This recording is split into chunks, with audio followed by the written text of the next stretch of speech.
বন্যায় ভাসছে বিয়ানীবাজার উপজেলার বিস্তীর্ণ এলাকার মানুষজন। খাদ্য, বস্ত্র কিংবা বাসস্থানের অনিশ্চয়তা নিয়ে অসহায় পরিবারগুলো পাড়ি জমিয়েছে স্থানীয় আশ্রয় কেন্দ্রগুলোতে। আর এমন সংকটাপন্ন দিনগুলোতে তাদের মুখে খাবার তুলে দিতে বিয়ানীবাজার মানব সেবা সংস্থা বিতরণ করে চলেছে রান্না করা খাবার। গতকাল সোমবার দুপুর থেকে সন্ধ্যা পর্যন্ত বিভিন্ন আশ্রয় কেন্দ্রের প্রায় 1200 মানুষের মাঝে বিতরণ করা হয় এ খাবার। সংস্থার দায়িত্বশীলরা বলেন, বিয়ানীবাজার মানব সেবা সংস্থা সব সময় মানব সেবামূলক কাজ করে আসছে। এরই ধারাবাহিকতায় আমাদের আজকের এই কার্যক্রম। যতটুকু দেখলাম আসলে মানুষরা সব যার যার অবস্থান থেকে আসলে ভালো আসিল, সাময়িক একটা অসুবিধার মাঝে আছে। আজকের এই অভিজ্ঞতা থেকে হইমু যে পানিবন্দী মানুষ যারা আছে তারা আসলেই অসুবিধার মাঝে আছে। তো আমরা সবাই অনুরোধ করবো যে আপনারা যার যার জায়গা থেকে সাহায্যের হাত বাড়াইবা। আমাদের যারা প্রবাসী এবং দেশের বিত্তশালী সবাই যে হাত বাড়িয়েছেন তাদের জন্য আমাদের সবার পক্ষ থেকে দোয়া কামনা করি। আর সবাই যেন আমাদের এই মানব সেবার পাশে দাঁড়ান।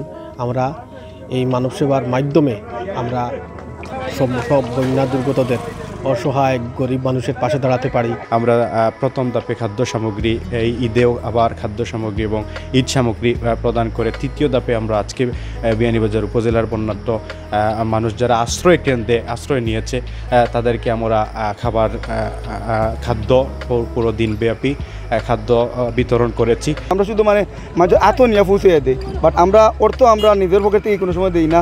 আমরা চেষ্টা করি আমরা ফ্রেন্ড সার্কেল ভাই বিদা যারা আছেন তারা থেকে আনিয়ে আমরা মানুষের দিতাম। গড়ের মধ্যে গিয়া নৌকা লইয়া পানির মধ্যে দিয়া আমরা মানুষের মুখো খাবার তুলিয়া দিয়ার মানুষ আসলে খুবই বিপদগ্রস্ত।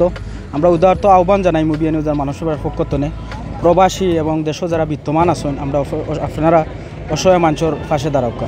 বন্যায় ঘরবাড়ি হারানো আশ্রয় নেওয়া মানুষজনগুলো খাবার পেয়ে খুবই আনন্দ প্রকাশ করেন এবং সবাইকে সহায়তা প্রদানের অনুরোধ করেন।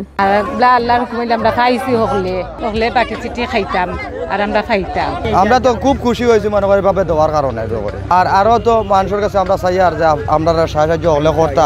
গরুর অবস্থা বন্যা আকারে গরু ফুটা যান না বাটু পানি আকারে বেয়া অবস্থা হয়ে গেছে। এখানে আমরা অনেক আশ্রয় লইছি।